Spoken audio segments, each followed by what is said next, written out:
예수께서 이르시되 나는 부활이요 생명이니 나를 믿는 자는 죽어도 살겠고 무릇 살아서 나를 믿는 자는 영원히 죽지 아니하리라. 아멘. 사망 권세를 이기시고 부활하신 주님을 찬양합니다.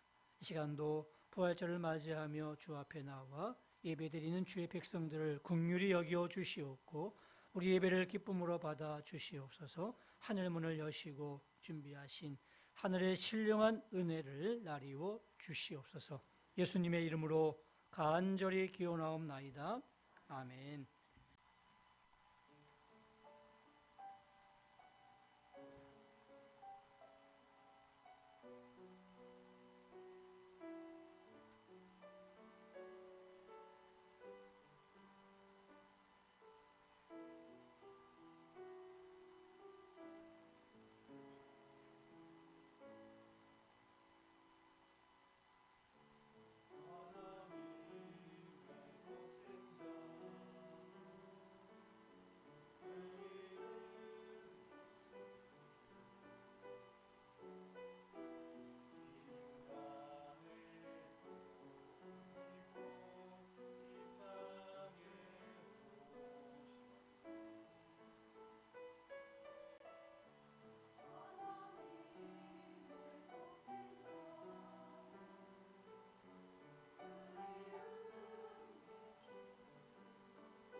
아멘. 우리 한번 격려의 박수를 보겠습니다.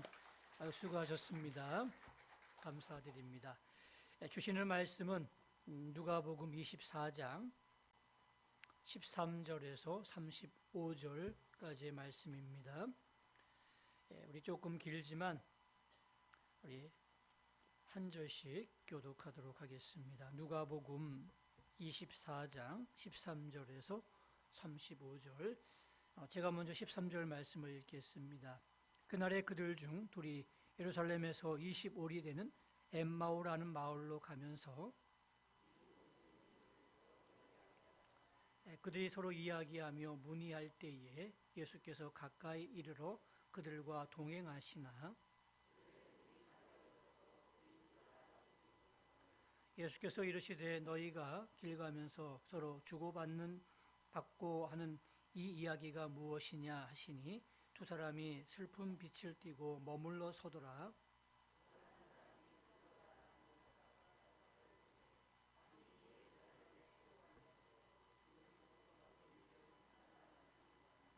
이르시되 무슨 일이냐?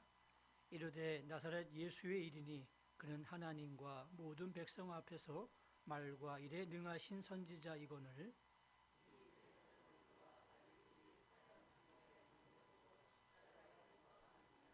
우리는 이 사람이 이스라엘 속량할 자라고 바랐노라. 이뿐 아니라 이 일이 일어난 지가 사흘째요.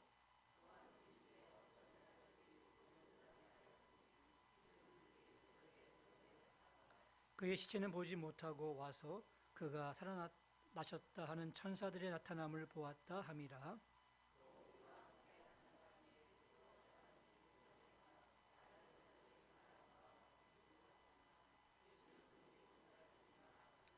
이르시되 미련하고 선지자들이 말한 모든 것을 마음에 더디 믿는 자들이요.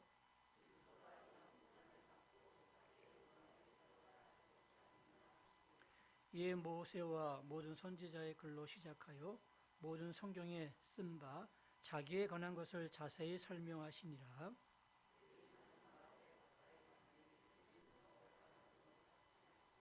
그들이 강권하여 이르되 우리와 함께 유하사이다. 때가 저물어 가고 날이 이미 기울었나이다 하니 이에 그들과 함께 유하로 들어가시니라.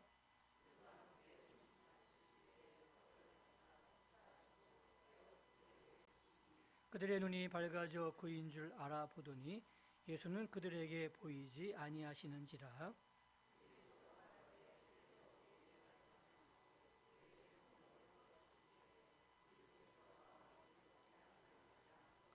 곧 그때로 일어나 예루살렘에 돌아가 보니 11 제자 및 그들과 함께한 자들이 모여 있어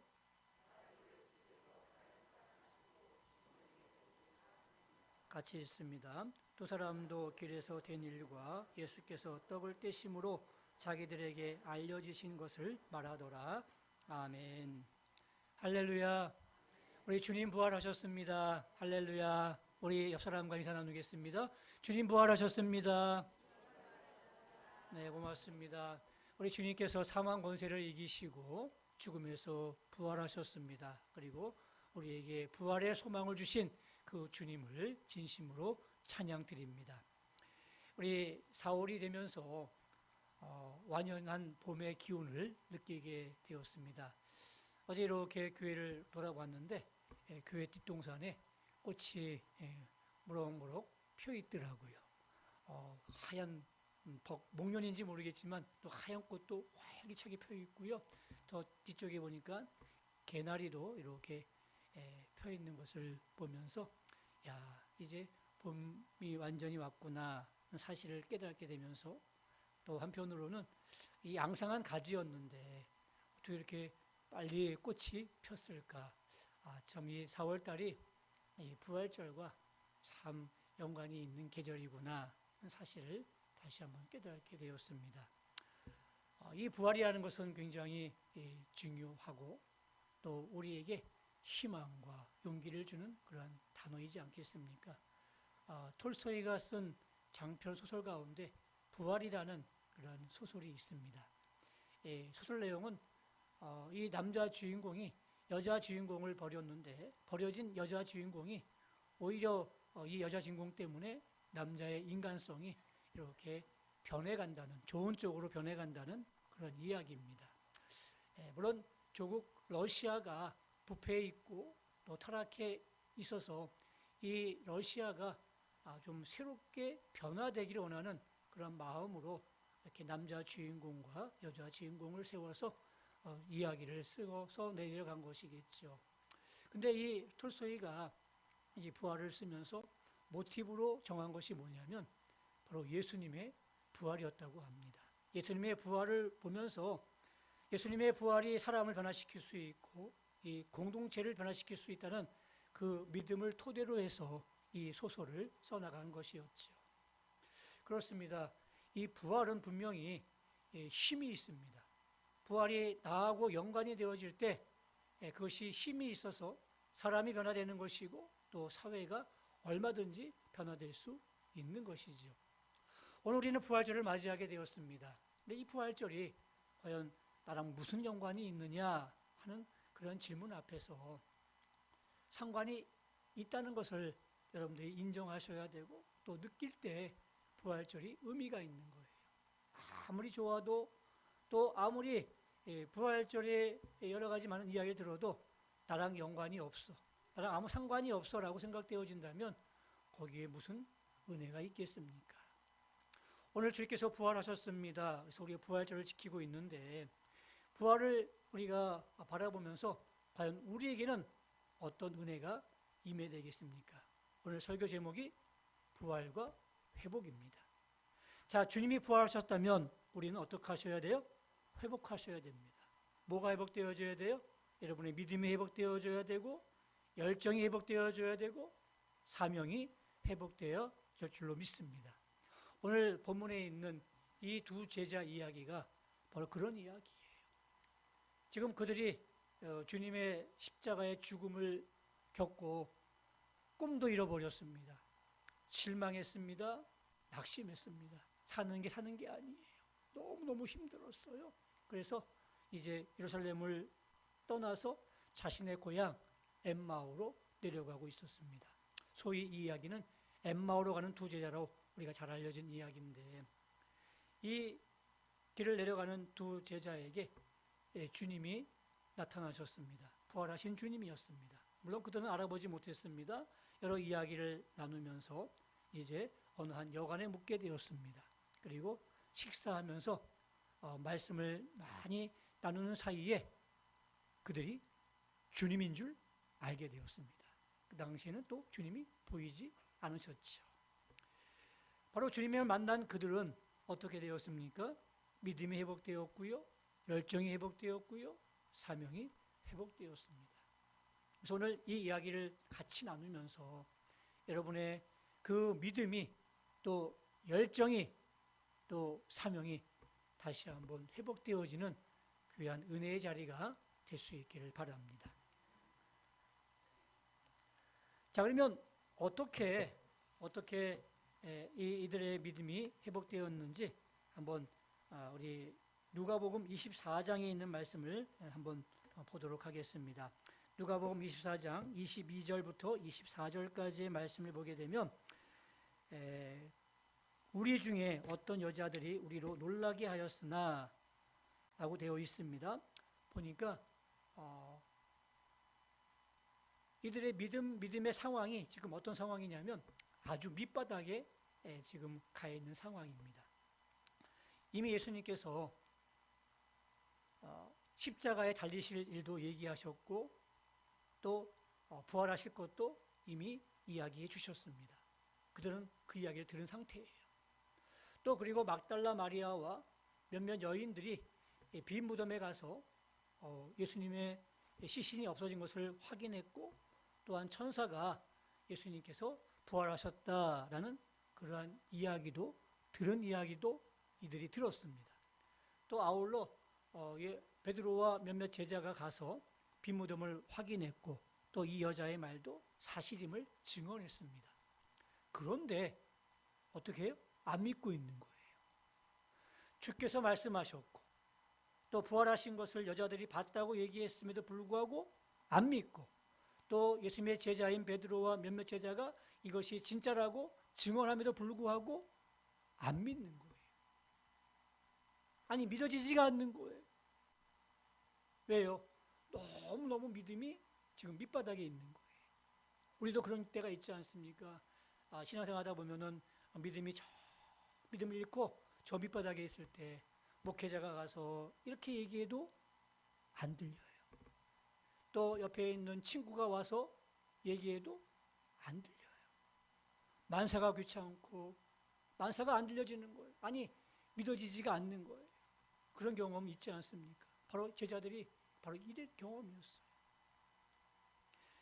예수님의 그 십자가의 죽음 앞에서 그들의 꿈과 그들의 모든 바람과 소망들이 한꺼번에 무너지고 나니까 그 다음부터 이 믿음이 저 밑바닥을 찍고 있는 거였습니다. 여러분, 믿음을 잘 지킨다는 것, 이게 결코 쉬운 일이 아니더라고요. 살다 보면 바쁘죠. 바쁘게 살다 보면요, 이 믿음의 본질을 놓치는 경우들이 있습니다. 그럼 믿음이 막 흔들려요. 어떤 경우는 막 시험이 막 몰아치게 되면 그 믿음을 놓치는 경우도 있고요. 또 고난 속에서 결국 믿음을 잃어버리는 그런 분들도 많이 계십니다. 바로 이것이 우리의 믿음의 현실이에요. 우리만 그러느냐? 아니에요. 보니까 성경에 있는 훌륭한 사람들도 믿음들을 많이 놓쳤어요. 대표적으로 아브라함, 그는요 75세에 하나님의 부르심을 받았습니다.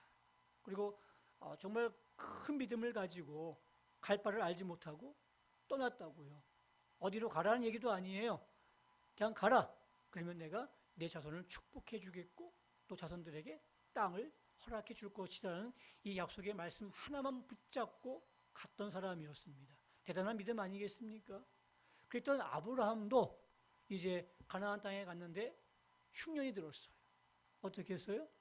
말씀을 저버리고 애굽으로 피신을 갔어요. 믿음이 흔들린 거예요. 또 아들을 주겠다고 분명히 약속하셨는데 세월이 점점 흐르고 나이가 많아지면서 이제 나는 아들을 못 낳아.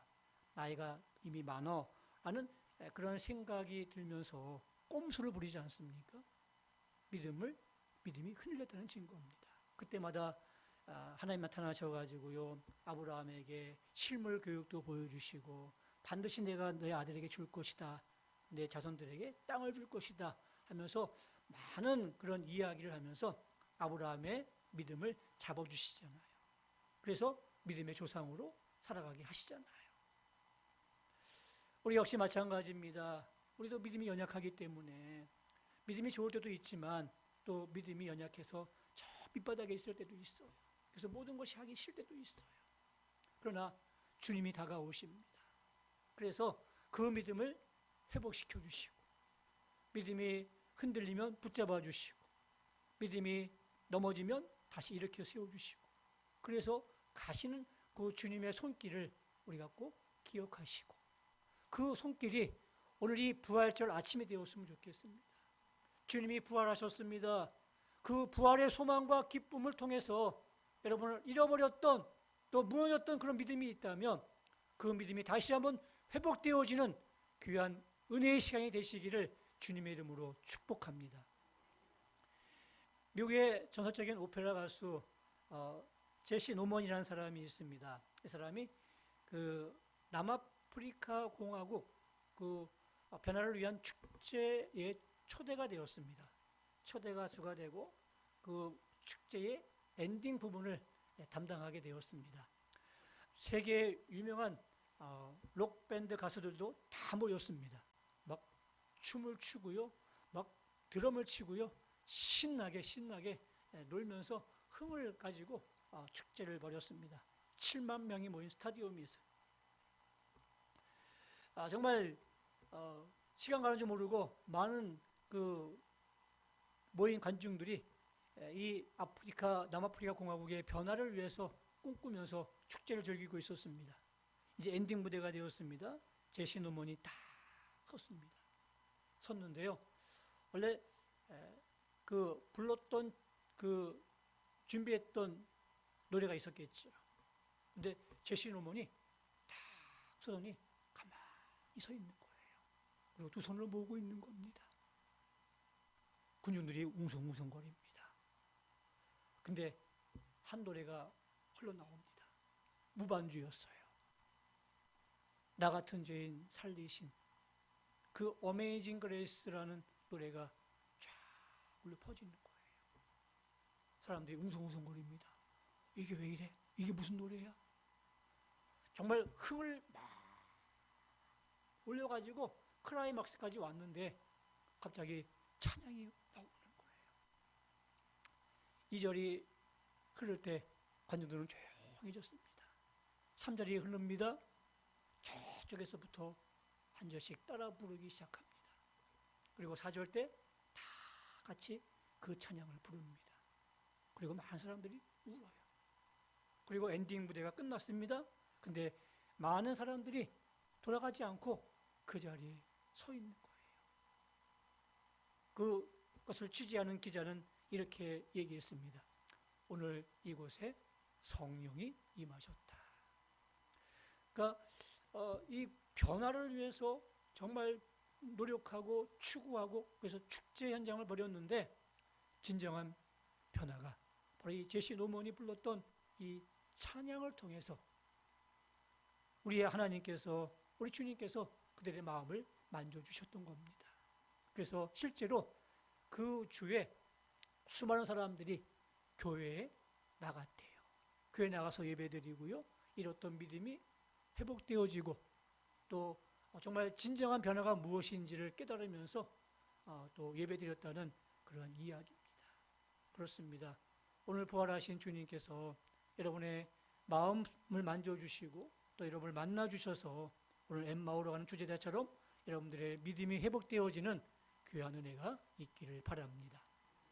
두 번째로 32절 말씀해 보니까 그때들이 서로 말하되 길에서 우리에게 말씀하시고 우리에게 성경을 풀어주실 때에 우리 속에서 마음이 뜨겁지 아니하더냐. 그러니까 마음이 뜨거워졌대요. 다시 말하면 열정이 일어난 거예요. 식었던 열정이 다시 살아난 거예요. 여러분, 열정은 굉장히 중요합니다. 사람이 열정이 있으면요, 그 힘이 있어요. 또 어떤 일을 할 수 있는 추진력도 생기게 돼요. 근데 열정을 잃어버리게 되면요, 만사가 다 귀찮은 거예요. 세인트 로렌스 강이라는 그 캐나다에서 흐르는 강이 있는데 이 강 밑에 그 하트 아일랜드라는 그런 그 섬이 있다고 합니다. 하트 모양으로 이렇게 섬을 만들었어요. 어떤 한 그 볼트라는 세계적인 부자가 그 섬을 사서 아내를 위한 겁니다. 아내에게 선물하기 위해서 섬을 샀어요. 굉장히 부자겠죠? 그 섬을 저 위에서 보면 하트 모양이 이렇게 되게끔 그렇게 만든 거예요, 공사를. 그것뿐만 아니라 거기다가 이제 아주 훌륭한 멋있는 성체, 성을 짓기로 이렇게 마음을 먹고 이탈리아에서 대리석을 또 스코틀랜드에서 석재벽을 막 수입하고요. 또 유럽에서 아주 유명한 보물들을 많이 이렇게 수입해서 장식하려고 계획을 세웠습니다. 차근차근 이제 계획을 해나가는데 한 공사가 절반 정도 이렇게 진행되었는데 그만 아내가 죽고 말았어요. 어떻게 되겠어요? 이 사람이 바뀐 거예요. 열정이 식어버린 거예요. 목적을 잃어버렸잖아요. 아내를 위해서 만든 그런 과정이었는데 그 주인공의 아내가 죽어버리니까 목표도 잃어버렸고 또 열정도 잃어버렸어요. 그러니까 그 공사를 그냥 방치해버렸어요. 그래서 그 부둣가에 가게 되면 이탈리아 대리석도 있고 그 석재벽도 그대로 놓여있다고 합니다. 이렇게 열정이 식어버리면 모든 게 귀찮은 거예요. 만사가 귀찮은 거예요. 그래서 다 놓고 마는 거예요. 그래서 우리에게 뭐가 필요해요? 열정이 필요한 거예요. 오늘 본문에 있는 이 두 제자도 예수님이 죽으셨어요. 그러자 그들이 바라던 꿈도 소망도 다 잃어버린 거예요.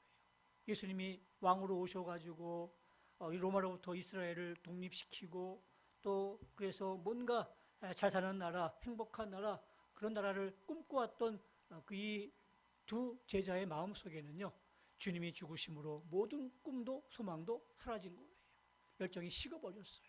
그래서 슬슬이 고향으로 낙향하고 있는 거였죠. 우리도 마찬가지입니다. 열정이 식으면요, 하던 일을 계속할 수가 없습니다. 꿈도 사라져버리고요, 황폐해지고 쓸쓸해지는 거예요. 그래서 우리 열정을 찾아야 되는데, 성경에 보게 되면 주님을 만나서 또 하나님이 찾아와서 열정이 회복된 사람도 많이 있습니다. 아까 말씀드린 아브라함 같은 경우에 75세에 하나님을 만났다고요. 75세면요, 뭔가를 시작할 나이는 아니에요. 조금 늦은 나이 아니겠습니까? 근데 하나님은 그 늦은 나이에도 아브라함을 찾아가셨다고요. 그리고 그에게 꿈을 주시고 약속을 주셨어요. 그걸 믿음으로 그런 열정을 가지고 그 가나안을 향해서 나가지 않습니까? 그렇습니다.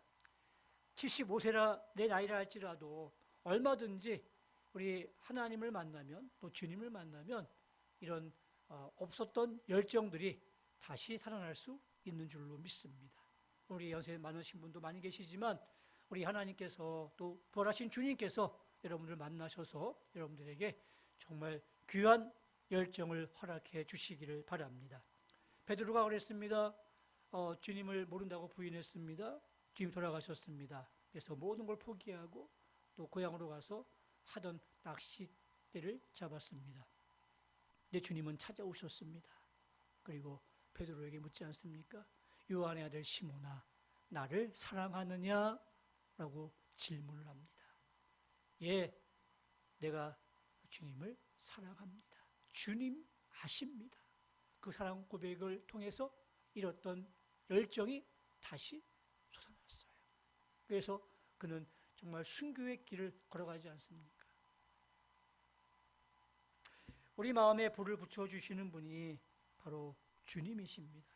이 부활의 아침에 여러분의 열정이 다시 살아나고 여러분의 마음에 성령의 불을 통해서 다시 한번 회복되어지는 귀한 은혜가 있으시기를 바랍니다.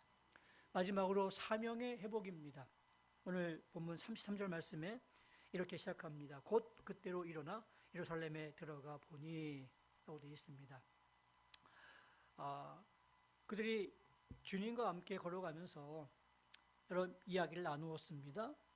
그리고 이제 이 여인숙에 이제 묵게 되었습니다. 그리고 날이 저물었으니까 뭐 한 6시가 넘었겠죠. 그리고 이제 주님과 함께 저녁도 먹었습니다. 그러니까 지금으로 따지면 밤 8시 정도 됐다 이렇게 생각하면 될 것 같습니다. 그런데 그 당시에는 이렇게 불빛이 많지 않았습니다. 어두웠을 거예요. 그리고 길도 좋지 않았을 거예요. 그리고 지금 여기 엠마오로부터 예루살렘까지 25일이니까 약 10km 정도 되지 않겠습니까? 한 3시간 정도 걸어가는 거리라고 생각하시면 될 거예요. 자, 보세요. 밤 8시입니다. 그리고 불도 없습니다. 깜깜합니다. 뭐 랜턴이 있겠습니까? 없습니다. 그리고 길도 험합니다. 그러면 보통 어떡하죠? 자죠. 이미 여인석에 들어왔는데 우리 자고 내일 아침 일찍 일어나서 다시 예루살렘으로 돌아가자 이렇게 얘기하는 게 상식 아니겠습니까? 근데 그들은 어떻게 했다고요? 곧 그때로 일어났다는 이야기예요. 그래서 돌아가서 자신들이 봤던 이야기들을 전하는 거예요. 증인의 사명을 감당하는 거예요. 이 사명의 회복을 받았으면요, 언제 하는 거예요? 즉시 하는 거예요. 내일 하지, 다음에 하지, 다음 주에 하지, 다음 달에 하지, 이번이 끝나고 하지가 아니에요. 곧 일어나 예루살렘으로 돌아가서 이 일을 증언하니라 라고 되어 있습니다. 사명 받으면요, 가만히 있을 수가 없는 거예요. 나중이 아니에요. 곧바로 하는 거예요. 마귀는요, 그 틈을 탑니다. 조그마한 틈을 타가지고요, 내가 뭔가 하고자 하는 마음이 있는데 나중에 보면요, 못해요. 내가 내일부터 새벽 기도해야지. 근데 며칠 동안 이제 이따 하잖아요. 그러면은 뭐 일이 일어나가지고요, 못하게 하더라고요. 몸이 아파서 못하다든지 아니면 집안에 뭔 일이 있어서 못하다든지 해가지고요, 그 일을 못하게 만들어요. 사명은 있을 때 곧바로 하는 겁니다. 어떤 백만장자가 아프리카를 이렇게 여행하는 중에 선교사님을 만나게 되었습니다. 선교사님이 좀 남루하고 허름했어요. 근데 그분이 어디론가 굉장히 급하게 떠나는 그런 모습 보면서 선교사님 어디 가십니까? 라고 물었어요. 선교사님이 대답합니다. 예, 저쪽에 있는 산 너머에 나병 환자촌에 갑니다. 가서 복음을 증거하려고 합니다. 그랬더니 깜짝 놀라면서 나병 환자는 전염병이 있잖아요. 그래서 잘 안 가는 거죠. 그들을 멀리 하거든요. 근데 나병 환자에 간다니까 깜짝 놀라가지고 저 같으면 100만 불을 줘도 안 갈 텐데 라고 얘기를 했어요. 그랬더니 선교사님이 답변합니다. 예, 저도 그 정도 돈을 받고는 안 갑니다. 그랬더니 선교사님 눈이, 부자의 눈이 커지면서 도대체 그러면 얼마를 받고 갑니까? 라고 물었어요. 그랬더니 선교사님이 이 품에서 십자가 하나를 다 꺼냅니다. 부활하신 예수님께서 저곳에 가라고 했기 때문에 가는 겁니다. 라고 얘기했다고 합니다. 여러분, 이게 사명 아니겠습니까? 돈을 억만금 줘도 안 할 수밖에 없는 그 일이지만 그것이 주님이 원하시는 길이고 주님이 내게 명령하신 일이기 때문에 그것을 순종하는 게 그게 사명자의 길 아니겠습니까? 비록 그것이 손해가 되고 또 그것이 나에게 아픔이 된다 할지라도 그것을 나에게 명하셨다면 그 사명을 위해서 나갈 수 있는 게 그게 사명자의 길이 아니겠습니까? 여러분들에게 주신 사명이 무엇입니까? 그 사명을 지금 잃어버리고 있지는 않으십니까? 아니, 잃어버렸기보다는 알고 있는데 내가 귀찮아서 내가 싫어서 거기에 대해서 굳이 외면하면서 그 자리에 그대로 앉아 계시고 있지는 않으십니까? 이제 일어나십시오. 곧 일어나십시오. 지금 일어나십시오. 부활하신 이 부활절날 주님을 만나고 다시 한번 잃어버린 사명을 되찾고 다시 힘차게 힘있게 살아가는 여러분 되시기를 주님의 이름으로 축원합니다. 우리 부활하신 이날 여러분의 믿음이 회복되어지고 여러분의 열정이 회복되어지고 여러분의 사명이 회복되어지는 귀한 은혜가 있으시기를 주님의 이름으로 축복합니다. 이제는 죽음 권세를 이기시고 부활하신 우리 주 예수 그리스도의 은혜와 지금도 한없이 사랑하시는 우리 하나님 아버지의 극진하신 사랑하심과 성령님의 감동 감화 위로 교통하심이 부활하신 이 아침에 주님을 맞이하며 만나면서 우리의 믿음이 회복되어지고 열정이 회복되어지고 사명이 회복되어지기를 원하는 주의 백성들 머리 위에 이제부터 영원토록 함께 있을지어다. 아멘.